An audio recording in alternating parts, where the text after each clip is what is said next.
Hello everybody, welcome back. I had to do a voiceover for this video because something I had technical difficulties. Let's leave it at this. But it's Dr. A for History Surfer, and today we're at the Key West Lighthouse. And I thought this was going to be something, more about the lighthouse and the effect of the lighthouse on the maritime industry. But the more I did research on the Key West Lighthouse, the more I realized this had a really interesting story about the women who lived and worked there.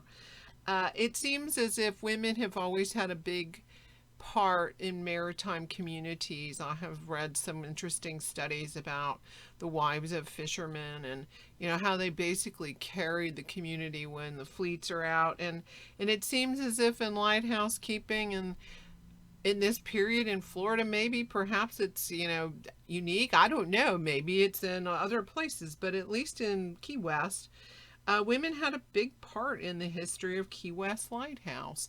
So I hope you're enjoying watching the video and listening to this, because I'm going to tell you about the keepers and their wives. Keeper Michael Mabrity, and I'm hoping I'm saying his name correctly, was the first keeper, and his wife was appointed assistant keeper.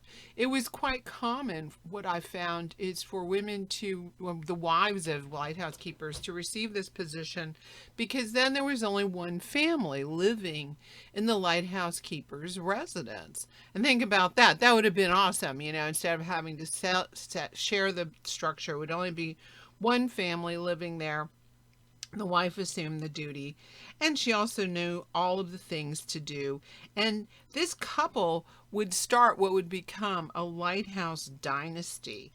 The Mabrity was the first keeper who he took over the light, and he was actually considering leaving when he decided to stay on when his salary was raised from $400 to $600 annually. Perhaps this was an enticement, but unfortunately he succumbed to yellow fever in 1832. Barbara, his wife, took over the care of the lighthouse with her 6 children. Think of that. And she stayed there through big hurricanes, one in 1835, 1841, 1842, and they even tried at one point, the citizens, to take the position from her in 1843 because they said she couldn't handle it. But she performed her duties for many, many years. You have to imagine the Mabrity started working there in January of 1826. So now we're up to 1843. It was though in 1846 that Barbara's tenacity really showed itself, when there was a extremely strong hurricane known in history as the Havana hurricane.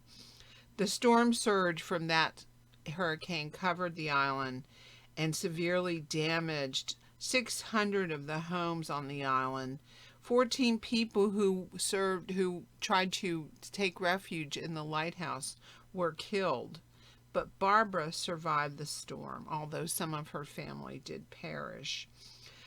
In 1847, a new lighthouse was constructed and Barbara was given the job.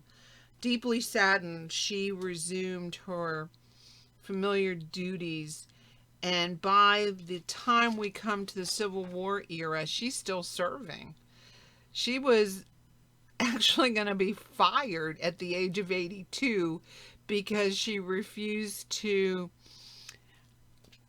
should we say, kowtow to the Union. That was, Key West was occupied by the Union during the Civil War, and she had Confederate sympathies and refused to change. In 1864, she was fired for being disloyal. Right, we're on our way out. I hope you enjoyed being here at the lighthouse. It's a really interesting place to come for something different, and you get to climb to the top and see the whole town. It's really cool. Hope you liked it, everyone. Peace out.